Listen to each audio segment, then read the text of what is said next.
നമ്മുടെ press club of ഇന്ത്യയുടെ നേരെ ഓപ്പോസിറ്റുള്ള ഒരു ചെറിയ ചായ സംവിധാനത്തിലാണുള്ളത്. കടയെന്ന് പറയാൻ പറ്റുന്നില്ല. ഇതൊരു ബസ് സ്റ്റാൻഡിനോട് തൊട്ട് പിന്നിലുള്ള സ്ഥലമാണ്. അപ്പോൾ നമ്മൾ പേര് ചോദിച്ചപ്പോൾ ശിവ് മിശ്ര എന്നാണ് അദ്ദേഹത്തിൻ്റെ പേര് പറഞ്ഞത്. ഇദ്ദേഹം ഉത്തർപ്രദേശുകാരനാണ്. 4 വർഷമായിട്ട് ഇവിടെയുണ്ട് അല്ലേ? അപ്പോൾ നോക്കൂ, ഇത്ര മതി ഒരു മനുഷ്യന് ജീവിക്കാൻ. ദില്ലിയിൽ ഇത്രയും സംവിധാനങ്ങളുണ്ട്. ഇവിടെ പോലീസ് ബുദ്ധിമുട്ടുണ്ടാക്കുമോ ഇവർക്ക്?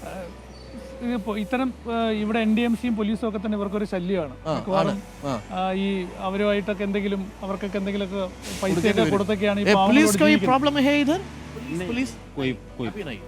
ഇപ്പൊ പോലീസുകാർ പ്രശ്നമൊന്നുമില്ല എന്ന് പറയുന്നു. ഇതിപ്പോ ഒരു ബസ് സ്റ്റാൻഡിന് നേരെ തൊട്ട് പിന്നിലാണ്. ഇവിടെയാണ് അദ്ദേഹം കിടക്കുന്നത്. അവിടുന്ന് പൂട്ടി പോകേണ്ടി വരും. അതുകൊണ്ട് നമുക്ക് അദ്ദേഹത്തിന്റെ ജീവിതത്തിൽ ബുദ്ധിമുട്ടുണ്ടാക്കണ്ട. മാത്രമല്ല നല്ല ചായ, ഇതുപോലത്തെ ചായക്കടകൾ ഒരുപാടുണ്ട്.